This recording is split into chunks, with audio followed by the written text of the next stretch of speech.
every Wednesday around about this time, we celebrate women in sport that are doing incredible things. If you didn't know, now you do. And this week I'm joined by Siyoli Waters, live from Cape Town, and she is a former professional squash player. Siyoli, thank you so much for your time and welcome to Newzroom Afrika. Perhaps let's start with you telling us a little bit about yourself and where you are from. Thanks so much, Benjamin. Good to be on the show. I'm originally from the Eastern Cape. That's where I started playing all my sport, but squash decided to prevail as the one I favored most and the one I excelled in. So I now I was a professional player and played for 8 years in the professional circuit and retired end of 2016, but still love to play here in Cape Town. And I'm involved in a few development projects to make sure that other children get a chance to play. All right, you mentioned that you played other sports except for squash as well. Why that one in particular? Because it's not particularly a sport of choice for a lot of young black people. I know. I was fortunate to be at a school that gave me exposure to a lot of sports, which was in Grahamstown at the time. So I played tennis, I played hockey, I played a bit of athletics. I didn't really jump into the pool too much. But the big thing, I think, with squash is that it was at the school and I could practice by myself. My father loved tennis, and I think it did break his heart a little bit when I chose to be a professional in squash. But he was always supportive. But the main thing was that I could practice by myself. Well, with the other sports, it kind of had a barrier. I either needed somebody else to practice or I needed to belong to another club in order to progress. But I just loved being on the court by myself and could practice, and then I took it from there.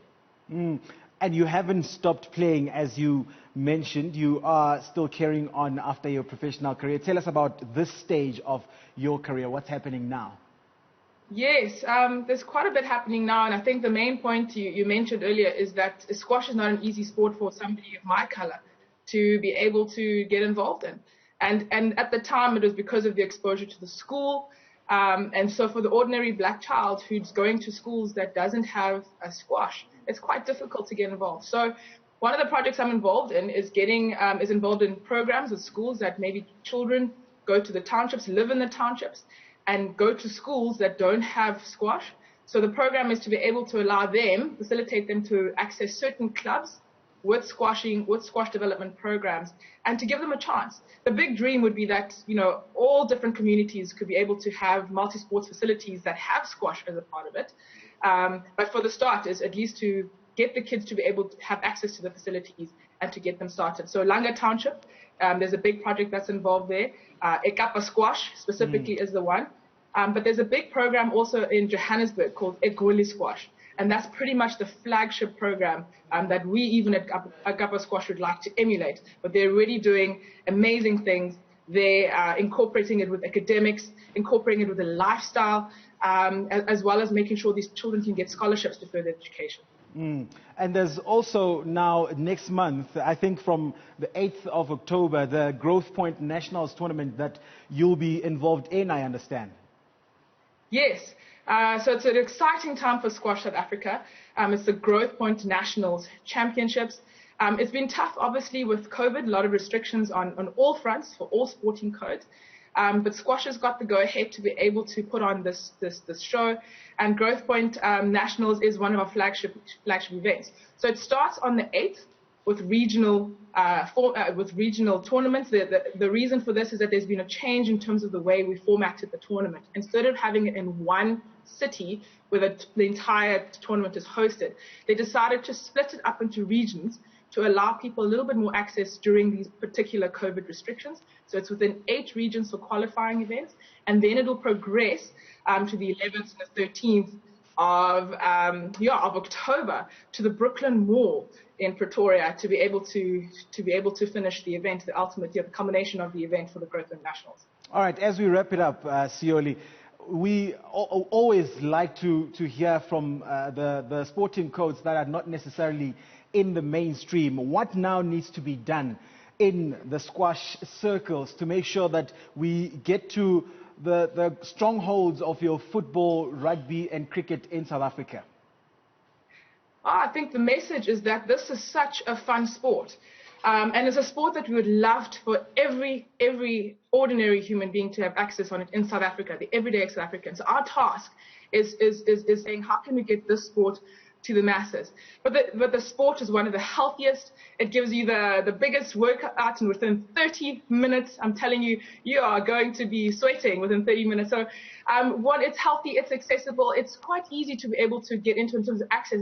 All you need is a racket and some shoes, and you can get going, and you can play at any level. But I think the important message is saying this is a sport for everyone.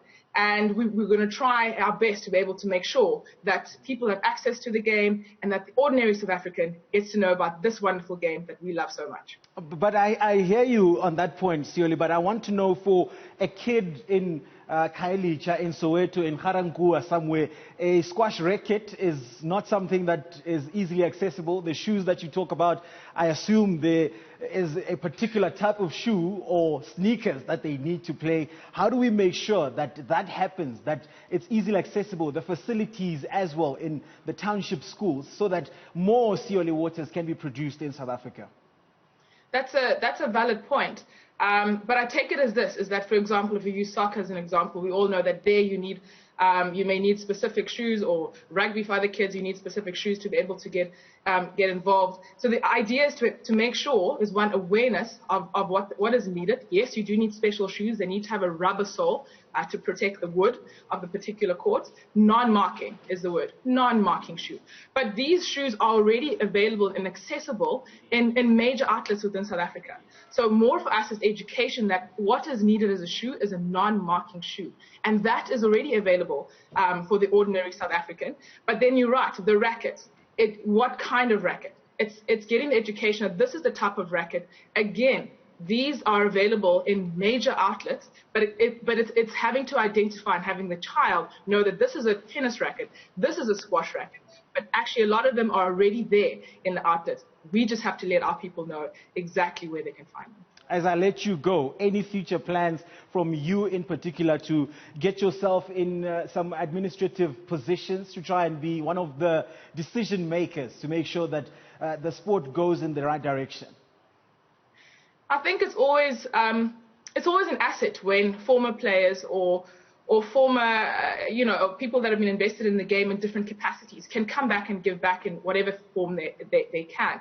I personally would love to still be involved in the game. I am involved in the game, but exactly what you said is to be there where we can make the decisions that allow the game to move forward. That is exactly where I'd like to be, and that's exactly where I'd like to have impact. So I hope there I can leave a mark in a way in which, squash does need change in different ways to move it forward, to get it to the ordinary person, and I would like to be right at the heart of those decision makers.